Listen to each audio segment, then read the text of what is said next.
Hello and welcome to the webinar Traceability and Transparency in the Leather Supply Chain 2021, brought to you by ILM in association with raw materials pricing website, the SAO Report. I'm Martin Ricker, the Content Director of International Leather Maker, the leading leather industry business information brand. I would like to acknowledge our webinar sponsors, who are Gibson Bass, Vitalco Leather and Ecotex. Representatives from each will be among our presenters today. Before we start the presentation, I would like to give a brief introduction to International Leather Maker. ILM serves the global leather supply chain across several media platforms, online and through a number of other digital formats, as well as 6 printed magazines. The website, www.internationalleathermaker.com, is updated several times daily with the latest industry news, views and information. Please keep an eye out for further upcoming webinars and other digital events which will be announced on our website. We also broadcast a series of industry-specific free-to-download podcasts which form part of our View from the Top series. You can access all the podcasts by visiting our homepage. When we ask survey attendees for our webinars, one of the most requested topics for further information is around traceability. I'm pleased to say that we have 3 very different yet complementary presentations in the webinar today, covering the real life and practical ways in which hides and skins can be traced from the farm all the way through to the finished leather product. The first presentation will be by Joe Gibson, co-founder and managing director of Gibson Bass, and is titled Traceability, Why and How. The second presentation will be by Tuan de Bie, Managing Director of Vitalco Leather, and is titled Reveal, 100% Traceability at Vitalco Leather. Finally, Dr. Dominic Kinchel, Product Manager, Standard 100 and Leather Standard at Ecotex, along with Birgitta Langer, Business Development Director at Spore Leather, will jointly present From Farm to Store, a pilot for full transparency in the leather supply chain. The presentations will be followed by a brief Q&A session. So now for our first presenter, Joe Gibson of Gibson Bass. Thanks very much, Martin, and thanks to ILM for giving me a chance to speak on my favourite topic, traceability. My name is Joe Gibson, and along with my colleague Richard Bass, we manufacture the Gibson Bass hide stamper. We've been manufacturing hide identification equipment together for more than 20 years. We shipped our first Gibson Bass stamper to the USA in 2001, and the latest has just been shipped to the UK.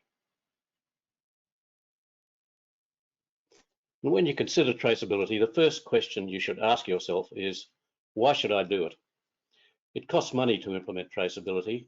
Is it just another passing industry fad, or is there some real substance to it? One answer, of course, is that if you want to get a leather working group stamp of approval, you need traceability. So you might think, well, we shouldn't argue, we should just do it. I'll try to explain why I think that's a flawed approach to implementing traceability. But let me say first that I wholeheartedly agree with the objectives of the LWG.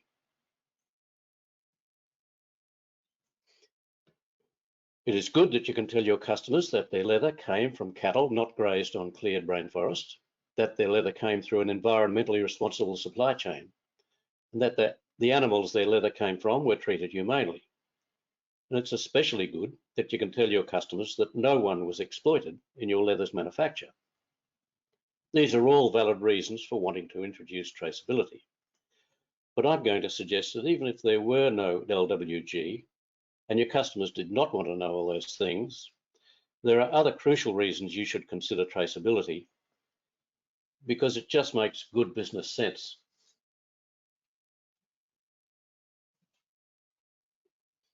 To allow me to explore this more fully, let me first expand on the options that the Gibson Bass stamper gives you in relation to traceability. The most difficult part of tracing a hide is through the fleshing, liming, tanning, splitting, and shaving processes. These involve extreme physical, mechanical, chemical, and temperature conditions.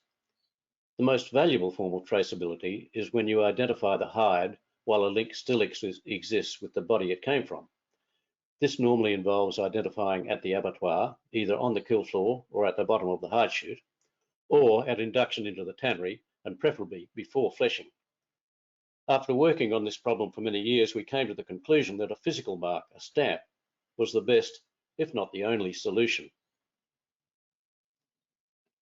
A physical stamp that was applied safely and rapidly by equipment specifically designed for working in tanneries and abattoirs. The Gibson Bass stamp can be a combination of up to 9 individual stamps applied in 1.5 seconds in almost any combination of numbers and letters that you want. In Australia, which has the NLIS, that's the National Livestock Identification Scheme, where every animal has an individual ear tag linked to all the information about the animal, we can scan the ear tag and then stamp a corresponding number on the hide, so the hide and all the information about the animal are forever linked. The stamp had to be clearly visible and easy to read, for example, at the wet blue stage. This short clip shows the operators very easily entering both the grading data and the ID number at the SAMR. It also had to be a stamp that could be computer generated with the stamper connected to the outside world via an Ethernet connection.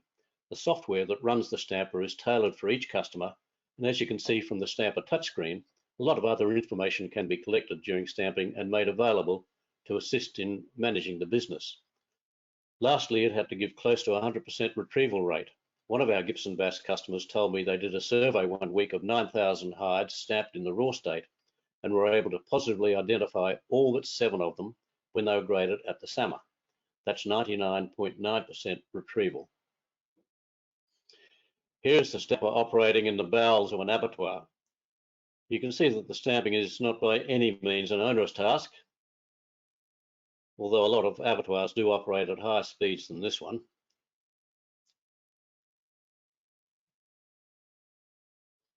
And you can see here some of the conditions under which the stamper is happy to operate.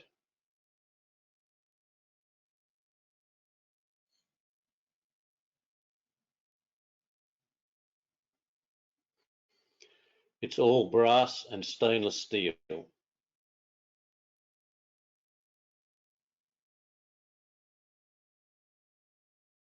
Each individual number or letter in the stamp is made from 7 hydraulically driven cutters, which go right through the hide, leaving a permanent, clear, individual identification on the hide or skin.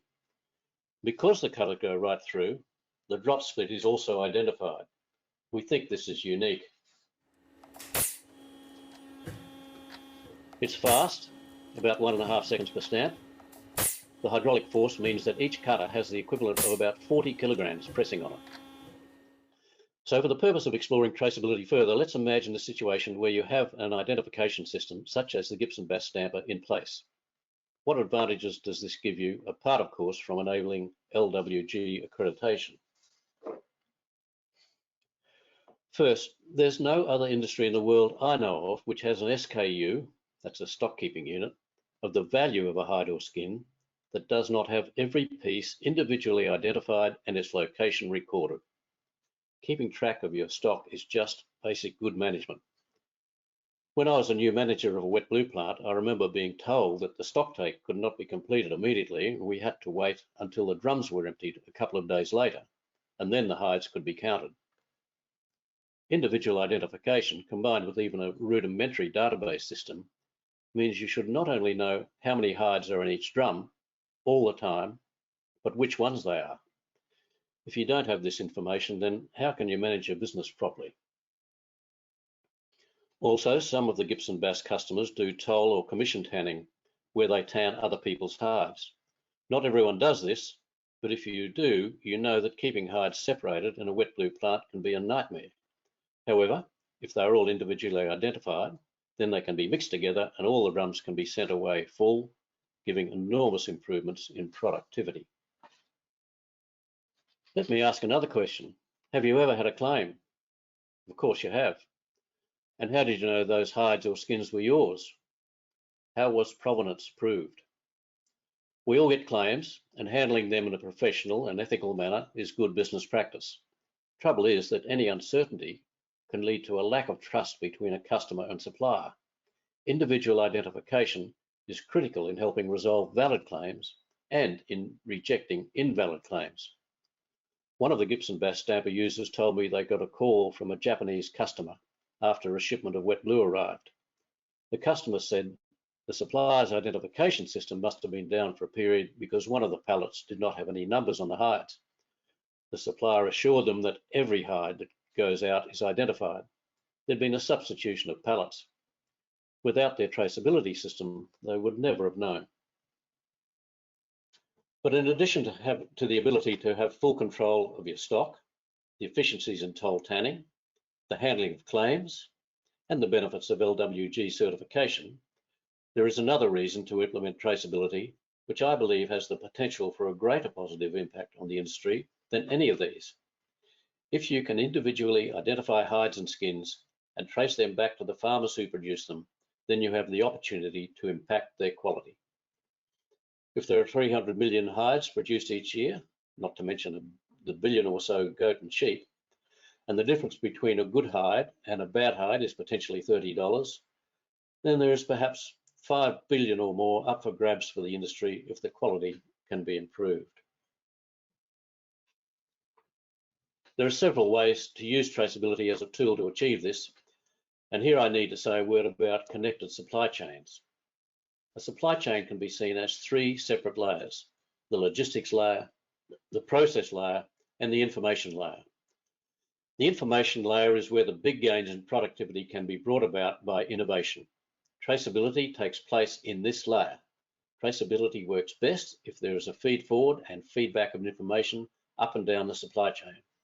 It also works best if there is a close relationship between the tanner, the slaughterhouse, and the farmer. If there is, then direct feedback can be used to improve hide quality. It's my experience that most serious farmers want to present their animals in the best possible condition. The problem is, they have no way of knowing what defects exist on their hides. It might just be a matter of hammering in a nail on a race to improve the value by $30, and they would willingly do it if only they knew. But without feedback, they have no way of knowing the damage they might be causing, and the information layer is where the big gains lie. There is a more subtle way of taking advantage of traceability. One of our customers is a vertically integrated abattoir and tannery operation.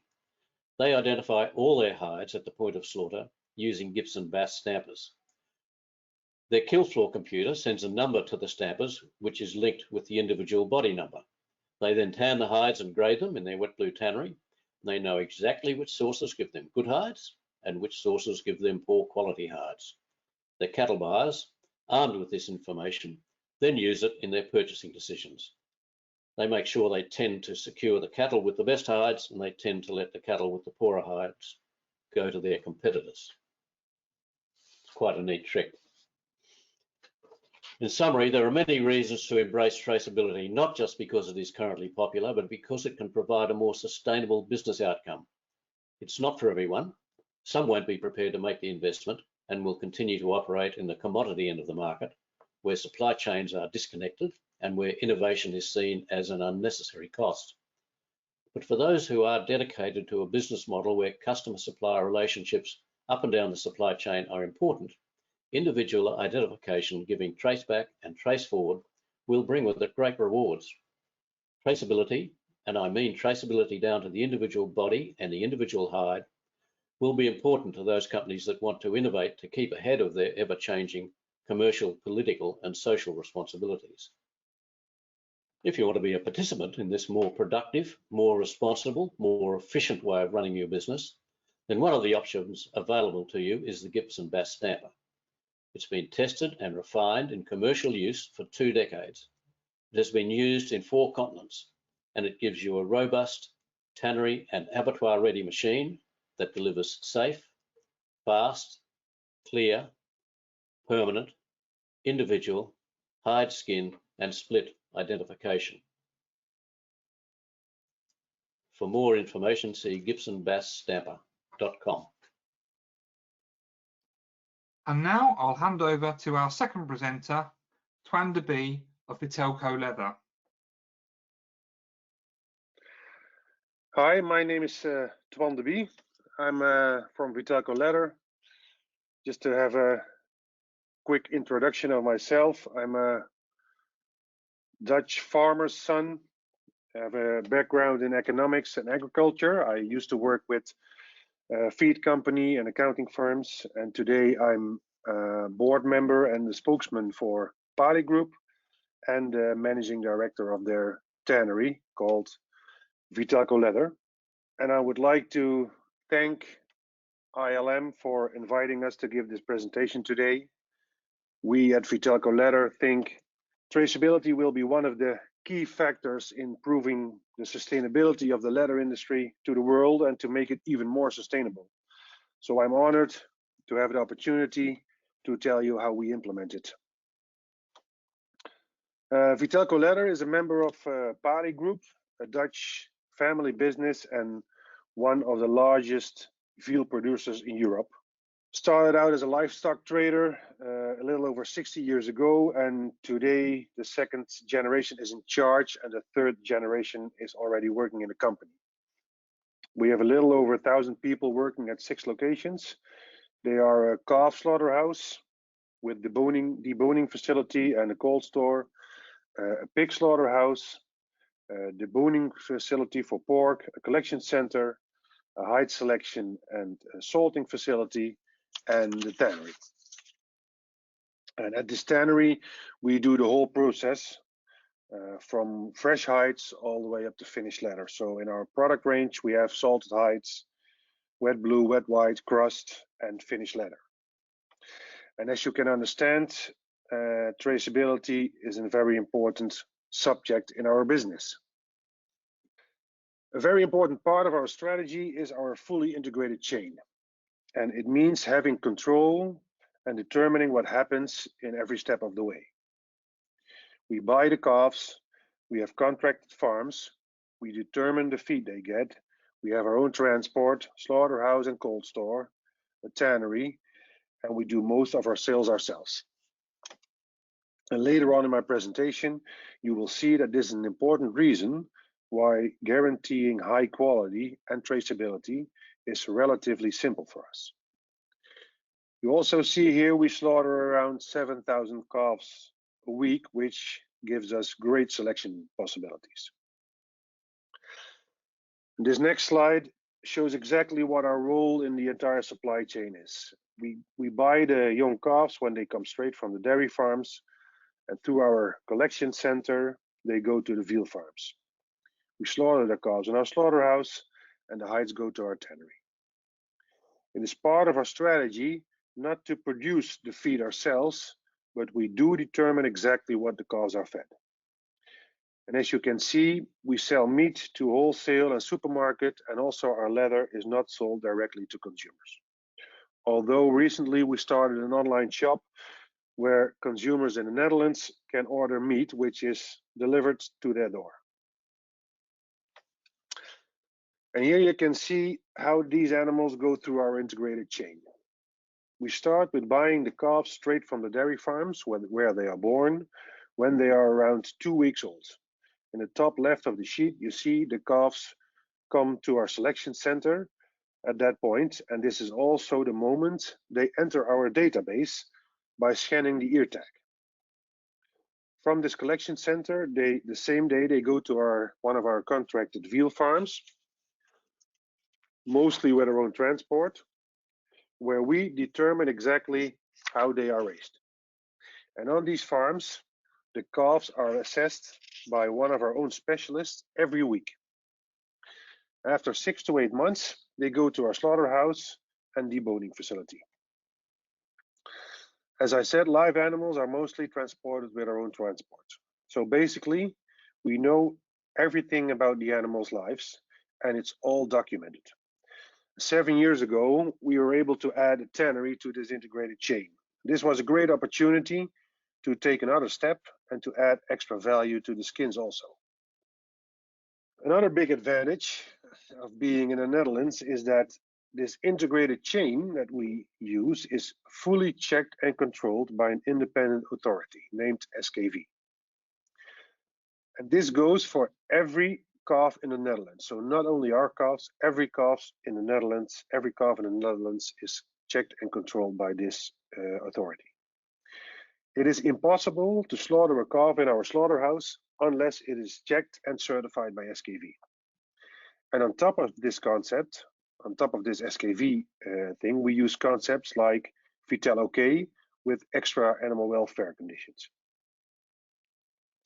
This next slide shows you a little bit what SKV does to check and control the supply chain. For example, they check the use of antibiotics and the use of growth hormones, which, by the way, are forbidden in the Netherlands. And they do this by taking feed samples, as you can see in the left top, and urine and hair samples, as you see on the left bottom, and they do this unannounced on the farms. But they also check light and air in a barn, the size of the housing, as you see in the top right, farm hygienics, veterinarian care, water quality, and animal welfare. And every calf in the Netherlands is physically seen and certified by an SKV auditor before it can go to a slaughterhouse. And all this was already in place in the Netherlands, and we can already, for a long time, guarantee that every single one of our calfskins comes from this controlled supply chain. But still, we developed individual traceability. And we did this for two reasons. And one reason is to give full transparency for our customer. So they have, at every moment, 100% proof of sustainability and durability. And of course, our customer can use this further in the supply chain if preferred. And I think I don't have to explain to you why this is important. The second reason for this traceability is to improve quality. Of course, during the production process, all the way up to finished leather, we will add all kinds of data to every individual hide. And based on this data, we can provide feedback backwards into the supply chain. So, for example, to the slaughterhouse and to transport, but also to the farm. And as you probably know, in finished leather, you will see things you cannot see earlier in the process. With this traceability, we can go back into the supply chain to address any issue. For example, a farmer even knows in what stall the animals have been, so we could even find a loose screw in a barn. In this way, it becomes relatively easy to improve specific things on the farm that affect hide quality. It will even give us the possibility to, in the future, reward a farmer extra for better hides. Or we could reward a farmer for other things like better welfare, better animal welfare, or a smaller carbon footprint. It gives us the opportunity to reward a farmer directly for doing the right things instead of through a credit or book and claim system. And for this traceability, we developed a laser marking system. Today, the hides get a RFID label in the slaughterhouse, and the laser marking is applied after selection but in the fresh hide. And this system makes it possible to use it also for smaller slaughterhouses in the future, because you don't need a laser marking system at every location. If the hides have the right RFID label, you can apply the marking after collecting the hides. And as you can see on the slide, we developed this with a whole coat because we wanted to make sure that they are electronically readable everywhere in the process, all the way to the end in the finished leather. And with these holes, we can use light on the back to create contrast with every color if necessary. And of course, in the slaughterhouse, this code is automatically connected to the ear tag of the animal, what makes all the data available. And after tanning, we read the codes with a special camera. But as shown on the slide, the good codes are even readable with a free iPhone app. And we say, if you know the calf, you know everything. There's a free government-owned app available to get all this information. Every bovine is registered in Europe, and this is open source data, so available to everyone. With just the ear tag number of a calf, you get all its information. Where and when it was born, on what farm it has been, where it was slaughtered, its sex, its hair color, it's all there. Even the ear tag number of the mother. And here on the right, you see an example of this app.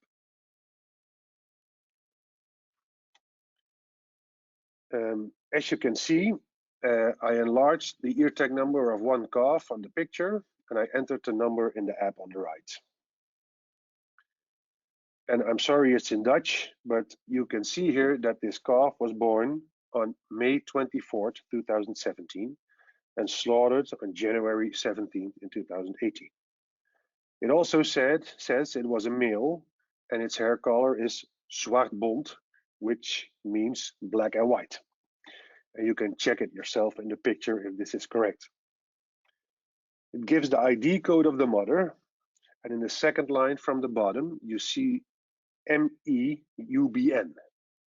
And that's a unique number that every location where animals come, so like farms and slaughterhouses, has one. And if you scroll down in the app, it shows you every location this calf has been. First where it was born, then collection center and farm. All with their unique UBN number, as you can see. And if you click on this number, it will even show you on Google Maps where, for example, this calf was born and where it was raised. And like I said in the beginning, this makes it a lot easier and fully reliable to provide this information because it's all checked and government-owned data. And in our integrated chain, we, of course, add all kinds of information to this data. For example, quality info and things like yield and thickness of a hide, but also in what truck we transported the calf and what they were fed. And at this moment, we are developing an app ourselves, of which you see a concept here.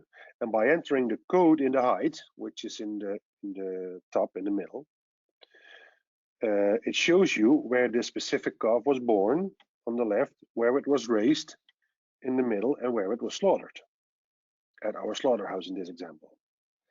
And at the bottom, it will give you data like the ear tag number of the calf, but also the slaughtered weight, classification, hair color, etc. So to finish up, a small update on our planning. We just started marking and delivering traceable hides under the overall brand Reveal. And while we apply this system in our own company, we will fine-tune the technique for marking the hides, because that has been quite a challenge. And in the same time, we will implement the system for electronic reading of the codes in the production process. And when all is optimized and running, we will also be supplying this complete traceability system to interested third parties. And then with the next slide, I would like to thank everyone for listening, for your attention. And of course, I'll be more than happy to answer all your questions. Thank you very much. And now I'll hand over to our final presenters, Dr. Dominic Kinchel of Ecotex and Birgitta Lange of Spoor Leather. Hello everyone, and welcome to today's webinar. I would start with a short introduction. So my name is Dominic Kinchel. I'm the product manager for the Leather Standard and the Standard 100 at the Ecotex Association. And today with me is Birgitta Lange from Spoor, part of Danish Scanhide.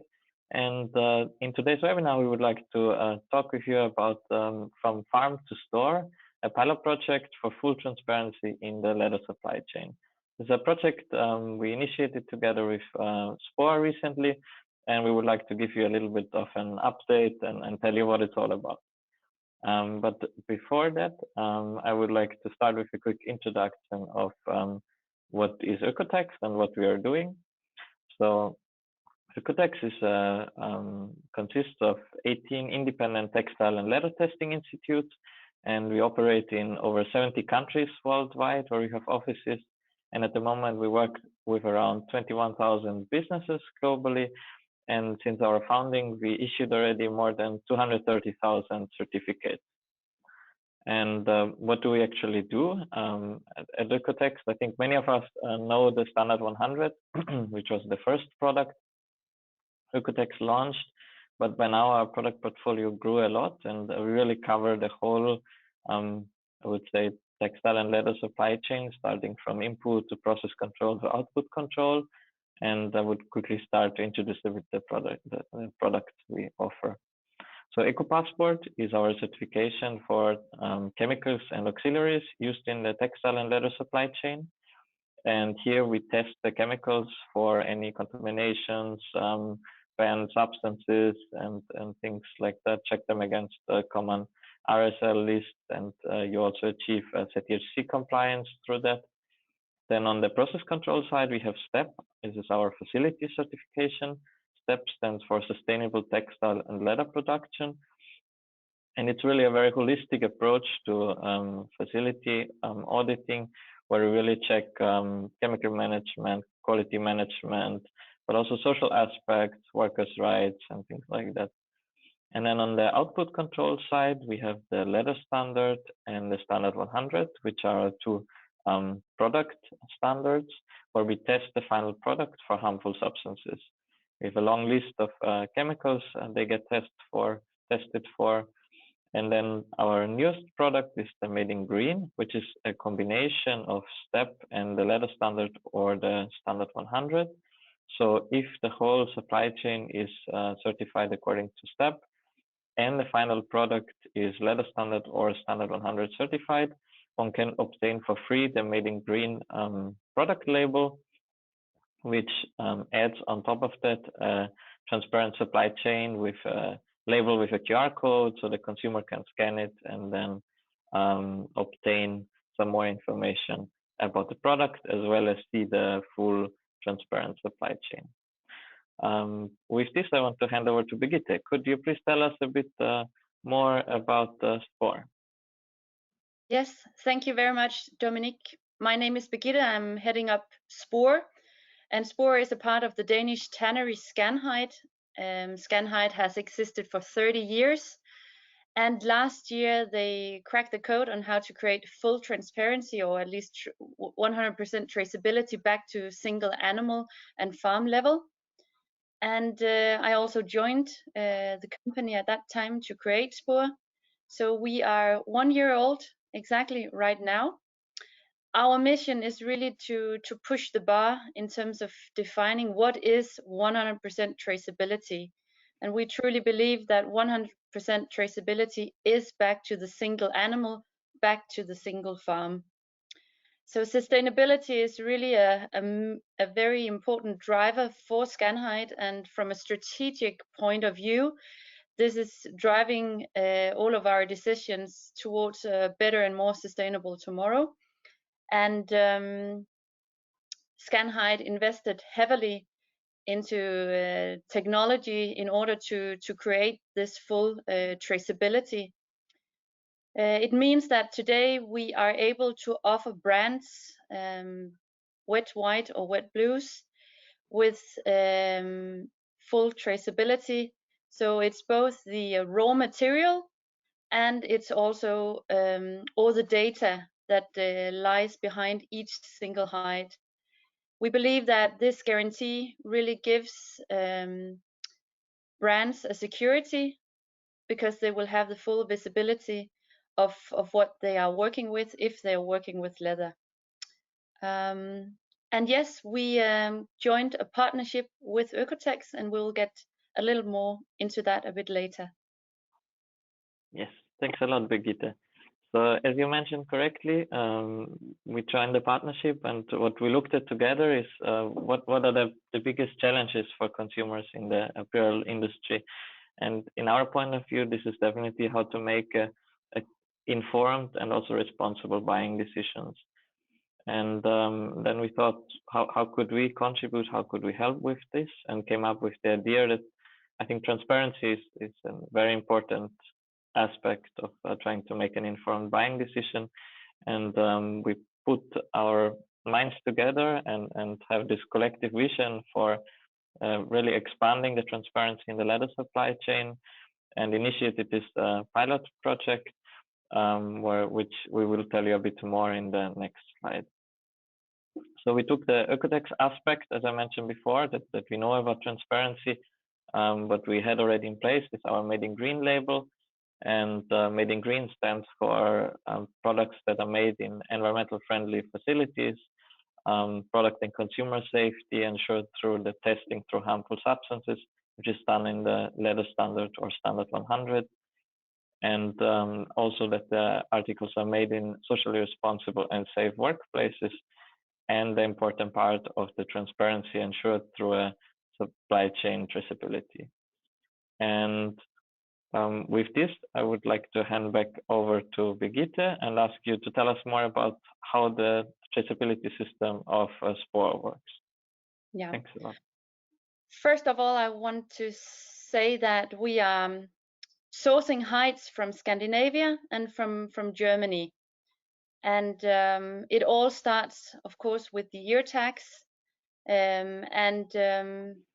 From EU law, all cattle must have the unique ear tags applied within the first 20 days after birth. In terms of all the registration and the data, it is computerized. And also if cattle is traded in between countries, it also needs this passport for movement. We at Scanhide only source directly from abattoirs, and it means that we do not trade with any middlemen. It is only directly from abattoirs. So all of the hides we receive at Scanhide, we know that they are traceable. Otherwise, they simply can't enter our facilities. So immediately when we receive the hides at Scanhide, we laser print each single hide with a unique laser number. So the laser number, of course, has a direct link to the unique ear tag number of the cattle, and this ensures that we have the full line of data from birth until it hits our facilities. If we move further, you will see the laser number on each single hide. We turn them into wet whites or wet blues, and all of them are, of course, readable also after finishing tanning. We do not finish tan at Scanhide. We collaborate with brands, and normally we go into collaboration with the brands, so they would reach out to their suppliers, their finishing tanneries, and ask them to require fully traceable hides from Scanhide.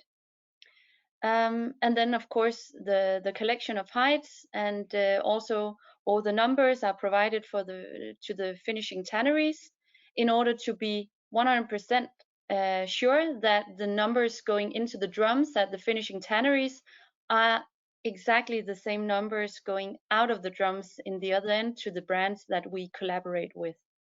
And we both have calf skins, we have from cows and from bulls, and we process approximately 1.1 million hides per year at Scanhide. The first brand we went into dialogue with was a really sustainable and a really enthusiastic and passionate brand founded by Frederikke. She founded Rockamore, and she wanted to do things differently in the shoe industry. And we told about the opportunity to work with full traceability, and she immediately understood what we were talking about. She had been having a lot of meetings with other suppliers, and she said, this is the level of traceability that we want to work with. And we launched the very first collection in January this year, using QR codes in the shoes to demonstrate what traceability is all about in a way that normal consumers will be able to perceive and understand. And that means we are not talking traceability or animal welfare into something very complex. We try to really simplify the messages, but also still in a way where consumers will be able to get the full insight and transparency on how you actually create a shoe. On the second launch, we used blockchain technology, which is adding even an extra layer on top of our traceability collaboration. And through the blockchain project and technology, all suppliers and sub-suppliers provided data into the blockchain, which the customers could actually see when they either tried the shoes or bought the shoes. So where can we take this? I mean, our leathers can go into a lot of different products. The way we do it at Spoor is we go into dialogue with brands, and we collaborate very closely. So we have entered, for instance, a collab with August Sandgren, which are these handmade design, handcrafted boxes to the right. And on your left-hand side, you will be able to see probably Denmark's most famous furniture company, Fredericia Furniture, where we launched a collaboration providing the opportunity for their customers to choose if they want to work with a conventional leather or if they want to have the extra security and traceability added through Spoor leathers. We hope and believe that this will enable brands to create more visibility into their brand and into their products. We believe this is providing the opportunity to take an even greater responsibility. And together with Oikotex, we believe that the strength of the full chain is really strong. We are specialists from farm to tannery level, and Oikotex are really specialists from tannery level until finished product. And the combination of that, we believe, is really providing something unique to the industry. So right now, we are really looking forward to standing side by side. And we have also just been participating at Linear Pelle side by side to really highlight the importance of traceability, of transparency in the leather industry. Thanks a lot, Birgitte. And with this, I just want to show first a demo of how this could look like. As Birgitte mentioned, Spoor is really brings in the expertise from the farm to the tannery. And so far for Made in Green, it's been only possible to start the transparency chain at the tannery level up to the finished product. And thanks to the collaboration with Spoor, we have here now the first demo of some hides from Spoor, where you can see an example in the center of the Made in Green label, how it looks like, where you were very welcome to scan the QR code, and then you get to our label check, where you can get additional information about the product. And as you can see on the right, the transparent supply chain, really starting from the farm level, the abattoir, and also the first step of the tannery. And as the next steps, of course, we hopefully conclude this supply chain also further up to some final product level. Yeah, thanks again, Birgitte, for your input and for very interesting information about Spoor. And with this, I want to conclude and thank you all for joining this webinar today. Thank you.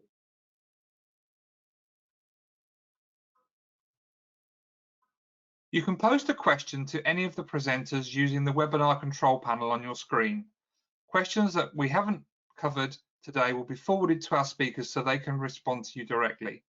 Please make sure you specify the name of the presenter your question is addressed to. An indication on where to post your question is being shown on the screen now using the chat function. So thanks very much, Joe, for that interesting presentation. I've got a couple of questions for you. What would you say are the advantages of your stamping system over others that are available in the market today? Well, I don't have a lot of information about the others available in the market, but I can tell you what I think is good about our system. And one of the things it does is to identify the split. And that's important to split tanners, and I don't know whether they've had that available to them before. Another thing is that we use hydraulic pressure rather than pneumatic. And once those cutters go through, as I said, there's 40 kilograms pressing on every one of those little 6mm knives. That cut is there forever. But I guess the most important thing we think is the tailored software. Every machine goes out with software written particularly for the customer. Some customers, for example, want a date and then a lot number. Another one wanted just a simple sequencing number starting at 0 and going to 10 million before it starts again. We've had one who wanted us to scan an 8-digit barcode and print and stamp the first 2 digits of the barcode and the last 3 digits. And the latest one we sent out, their local area network is sending a number to the stamper. But also, there's a whole lot of other information that you can gather from the PLC, which people find very valuable. You mentioned in your presentation that the stamper could be used to improve quality back at the farm or the slaughterhouse. Could you elaborate a little bit more on some of the problems that could arise and how they could be resolved to improve quality? Yes, there are some business models that rely on collecting hides from a number of sources and putting them together and selling them as a run. And sometimes the last thing they want is transparency. So that's why I focused on supply chains.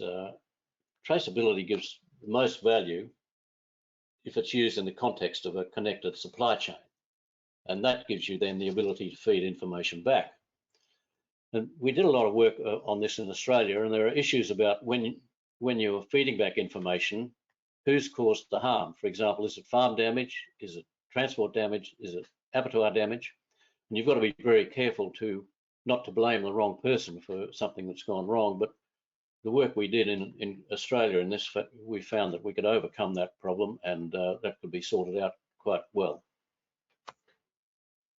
And would that be like issues around sort of like damage caused by fencing or something like that in the farms? Or is that the sort of thing that you came across? We looked at 3 areas, well, 4 areas: abattoir damage, which was the flay, but also brand scratches and parasites. And obviously branding is a problem in Australia. We managed to get the rib brand outlawed in Queensland. But there's a lot of parasite damage that we like to look at, and that might be typically tick damage or mite damage, but also scratches. That's a huge problem, and that can relate to transport, can relate to loading the cattle, it can relate to barbed wire fences, and a lot of prickly scrub. So all of those sort of things, a lot of those can be fixed quite easily if you only know what you've got to fix. And that's the essence of it, to tell people what's going wrong. And I found that mostly they're very happy to try and cooperate. Yeah, I think that's becoming much more important in the supply chain today, as you mentioned. A final question.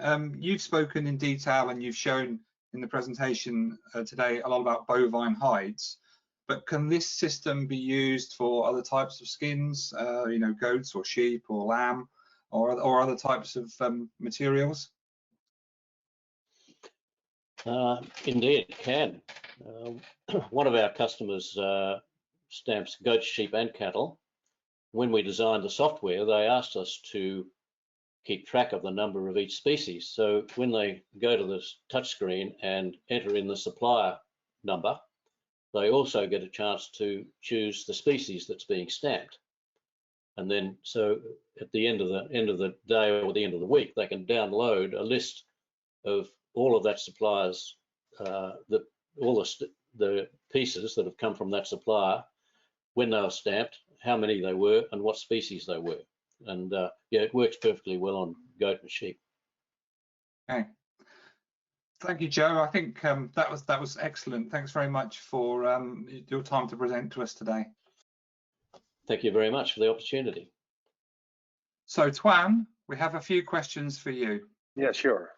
Obviously, in practical terms, how can a brand or a retailer or even the final consumer trace back where their leather from Vitalco has come from? Is this going to be via an app? Yeah, well, I think somewhere in the near future we will be developing an app where this information is available. Up till that time, we can deliver all this information together with the hides when we deliver them to our customer. But in the future, I think it will be available in other ways, maybe with an app, or maybe also thought about, for example, lasering information on the flesh side of the hide. So that's something we still have to develop exactly how to do this. But in the beginning, we can deliver all this information with the hides to a customer. Okay. And in your presentation, you touched upon some of these things, but what other side benefits to your business have you found while you're putting together this traceability system? Well, as you can understand, and as you maybe can see, traceability is a very important subject in all our company. So we are working on this all the time. So as soon as we start developing it at some point, it gives you new insights for traceability at other parts of the company. But one example which is I think is nice is, for example, in the slaughterhouse, sometimes some calves, not much, but sometimes a calf is not suitable for consumption for whatever reason. And this means that the split from this hide is also not allowed to go into gelatin. But once we know this hide is already off. So in the past, we had to select these hides manually to take these out. And now with this traceability system, we can just sort them out automatically. So the reader will read the RFID and just take the hide out of the system. So we don't have to do that manually anymore. Yeah, great. And I guess that you've been able to improve quality as well with this system, because obviously you found areas where you obviously you didn't know now, but now you're able to trace back. You can find where problems are further down the chain. Yes, we can. We still have to develop this further, by the way, but because we haven't marked all our hides yet. So we have the system in place. We can mark hides for everyone who wants, and we are close to marking every hide and putting all the data in a database, and then we can make the analysis on quality and things like that. So we're not all the way there yet, but we are close to achieving that. And I guess the company's invested quite a considerable amount of money into this. Will this make the end leather more expensive? Is there a cost involved in traceability? There's absolutely a cost involved in traceability. It takes machines, it takes different labels which are more expensive. It takes people to do all this, to control the databases, to do the analysis. So it definitely means more costs. But I hope and think that this value will be added to the hides with the extra guarantees we can offer our customers this way. Yeah, and I guess if brands and retailers, consumers want to know where things come from, that's what they have to accept. Exactly. And although it's a big investment for our company, you know how this works with big numbers. When you calculate at the end over a square meter or a square foot, it's not that much. No. So I think the extra costs for this system will be way rewarded in the rest of the supply chain. Yeah. Well, thank you very much, Twan, for your interesting presentation today. It's much appreciated. You're very welcome. So Dominic and Birgitta, we have some questions for you. First, if I ask Dominic, what harmful substances do you routinely test for under the Made in Green label as far as leather is concerned? Thanks a lot. Sure. So the testing for harmful substances under the Made in Green label is carried out in the framework of the leather standard. And here really test for a large number of harmful substances. So to name some examples, we test for heavy metals, of course, including chrome-6, which is always a concern with leather, but also formaldehyde, chlorinated phenols, phthalates, organic tin compounds, process preservative agents are an important topic, colorants, solvent residues, and many, many more. I think another hot topic at the moment, for example, is all these polyfluorinated compounds, the PFCs, which we also test for. And we also carry out emission of volatiles tests and really many more. So that basically says then that to the consumer or to the person that's making the leather product that this leather has been tested for these chemicals and it passes and it's safe to use. Yes, exactly. And what's important to mention here, maybe we really have a lot of internal and also external quality management systems running. So for example, on 25% of the certificates, we carry out annual control tests. So we really do additional tests of products in the market already, not just during the certification. The certification is always just valid for 1 year. So anyway, annually, all the products are retested, and then additional control tests on top of that. Mm-hmm.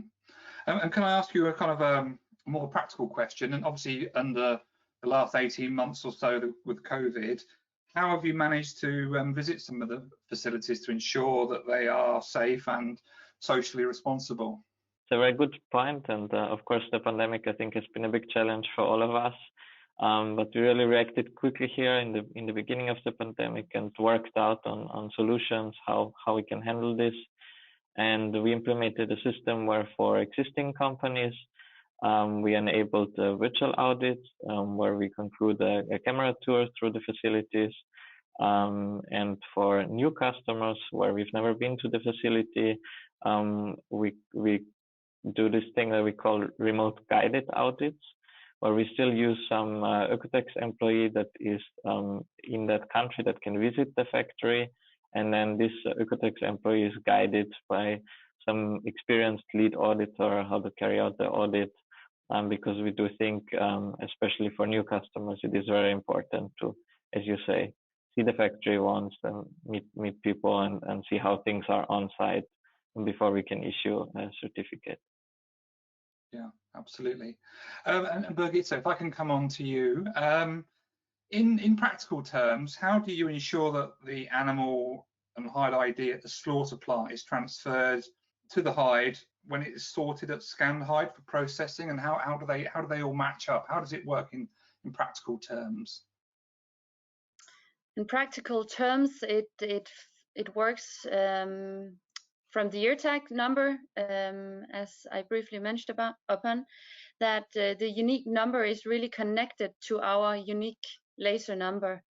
And that means we know exactly what hides are arriving to our plant from the abattoirs. So the whole security is, of course, around the digitalized data that we receive from the abattoirs, the ear tag, and the number that is directly connected to the laser printed number that we put on each single hide at Spoor. Okay, so a laser print is done at the abattoir? No, it's done at ScanHide. So between the ear tag and the slaughter and arriving at ScanHide, how do you keep track of the hides? Well, the ear tags are still attached to the hides. Okay, right, I see. Right, now that makes sense now, because I when I was looking at the flow diagram, I couldn't work out how so if the ear tags are still there, then obviously you can track it, right? Okay, and then going on to sort of obviously your collaboration with Rockamore, since they've added the QR code to their footwear, have you ever had any instances where consumers have come back to them and then Rockamore have come back to you wanting to know a bit more about what's behind the QR code? Actually, the consumers can access the data themselves, because when they scan the QR code, they are able to see where the cattle comes from. So for instance, if we take the last collection and launch we had together, they were able to see the specific area of Jutland, which is the mainland of Denmark, where the cattle grew up. So you could say, okay, is this interesting for the customers? And we of course tracked all the data, since we can track the usage of the QR codes. And we could see that in the very beginning of the launch, when we did the second collection, 64% of all customers scanned the QR codes more than once. And we could also track that the customers who actually wanted to read more about traceability, they spent in average 1 minute reading about our traceability collaboration on their website. That's fantastic. And do you think it's been good for them in a sort of from a marketing point of view, from their brand? I can only refer to what they say. And Frederikke is really a passionate woman who's pushing the bar. She just made the first high heels in a cradle to cradle certification as well. So she's pushing the bar, she's pushing the limits, and she's definitely into this whole traceability aspect. And we are collaborating on future collaborations. The next one coming out here in October, and again the next one in January. So it's something that we will continuously work with and on. And it's so interesting to see what you can actually do from the very end of the supply chain and the value chain, together with the brand and everything between, where things are appearing and where we can actually develop and product develop together. Mm-hmm. Well, thank you, Dominic and Birgitta. That was fantastic. I think it's a really interesting collaboration. Thank you very much. So this concludes our webinar for today. A huge thank you to Joe Gibson, Twander B, Dr. Dominic Kinchel and Birgitta Langer for sharing their industry-leading thoughts and ideas on how leather can be traced through the supply chain in an efficient and practical way. I would also like to thank Ecotex, Vitalco Leather and Gibson Bass once again for their sponsorship of this webinar. We could not host such events without their support. We'll be posting the full webinar online shortly in case you would like to listen to it again. A link to the recording will also be sent out to everyone who registered for today's presentations. Finally, you will now be asked a short survey about today's webinar, which will give us valuable feedback to ensure we're offering content that continues to be of interest to you. As mentioned at the beginning, ILM and the SAO Report will be hosting more free-to-attend webinars, as well as new podcasts over the coming weeks and months. So keep an eye out for future topics on the ILM website. Our contact details can be seen on the screen in front of you now. Thank you for listening, and goodbye.